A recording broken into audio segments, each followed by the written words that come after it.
The word of the Lord came to Jonah, son of Amittai. Go to the great city of Nineveh and preach against it, because its wickedness has come up before me. But Jonah ran away from the Lord and headed for Tarshish.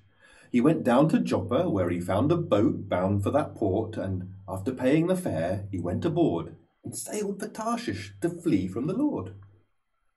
And then the Lord sent such a great wind on the sea, and such a violent storm arose, that the ship threatened to break up. All the sailors were afraid, and each cried out to his own God, and they threw the cargo into the sea to lighten the ship. But Jonah had gone below deck, where he lay down and fell into a deep sleep. The captain went to him and said, "How can you sleep? Get up and call on your God. Maybe he will take notice of us, so that we will not perish." And then the sailors said to each other, "Come, let's cast lots to find out who is responsible for this calamity." They cast lots, and the lot fell on Jonah. So they asked him, "Tell us, who is responsible for making all this trouble for us? What kind of work do you do? Where do you come from? What is your country? From what people are you?" And he answered, "I am a Hebrew, and I worship the Lord, the God of heaven, who made the sea and the dry land." This terrified them, and they asked, "What have you done?" They knew he was running away from the Lord because he had already told them so. And the sea was getting rougher and rougher, and so they asked him, "What should we do to you to make the sea calm down for us?" "Pick me up and throw me into the sea," he replied, "and it will become calm. I know it's my fault that this great storm has come upon you." But instead, the men did their best to row back to land, but they could not, for the sea grew even wilder than before.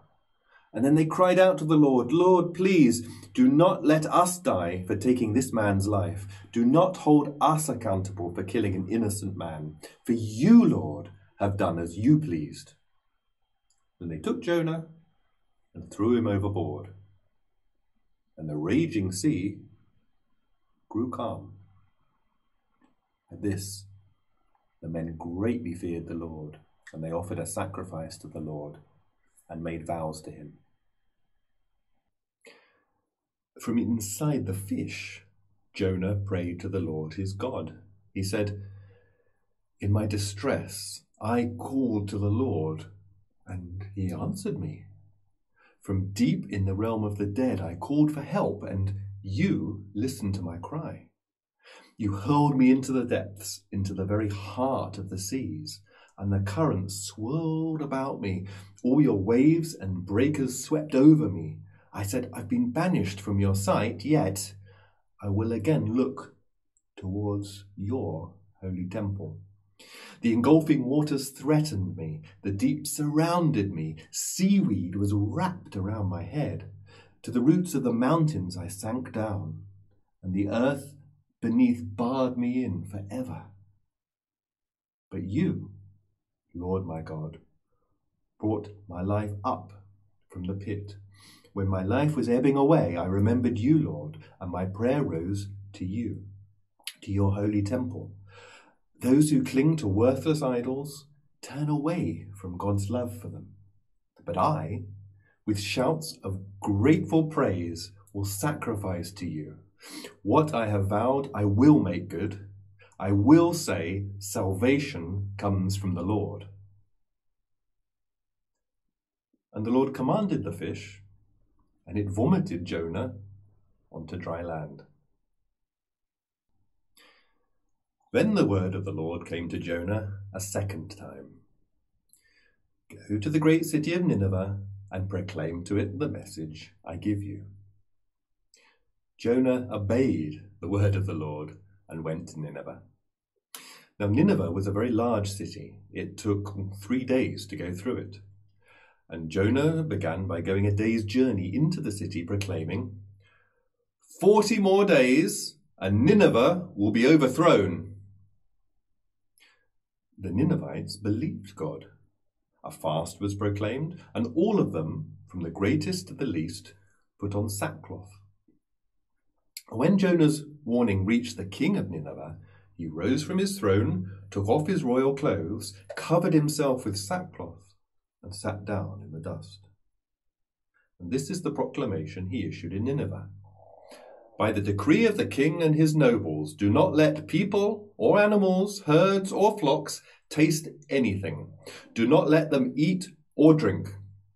But let people and animals be covered with sackcloth. Let everybody call urgently on God. Let them give up their evil ways and their violence. And who knows, God may yet relent and with compassion turn from his fierce anger so that we will not perish. When God saw what they did and how they turned from their evil ways, he relented and did not bring on them the destruction he had threatened. But to Jonah, this seemed very wrong, and he became angry, and he prayed to the Lord, "Isn't this what I said, Lord, when I was still at home? This is what I tried to forestall by fleeing to Tarshish. I knew that you were a gracious and compassionate God, slow to anger, abounding in love, a God who relents from sending calamity. Now, Lord, take away my life, for it's better for me to die than to live." But the Lord replied, "Is it right for you to be angry?" Jonah had gone out and sat down at a place east of the city, and there he made himself a shelter, sat in its shade, and waited to see what would happen to the city. Then the Lord provided a leafy plant and made it grow up over Jonah to give shade for his head, to ease his discomfort. Jonah was very happy about the plant. But at dawn the next day, God provided a worm, which chewed the plant so that it withered. When the sun rose, God provided a scorching east wind, and the sun blazed on Jonah's head so that he grew faint. He wanted to die and said, "It would be better for me to die than to live." But God said to Jonah, "Is it right for you to be angry about the plant?" "It is," he said. "I am so angry, I wish I were dead." But the Lord said, "You've been concerned about this plant, though you did not tend it or make it grow. It sprang up overnight and died overnight. And should I not have concern for the great city of Nineveh, in which there are more than 120,000 people who cannot tell their right hand from their left, and also many animals?"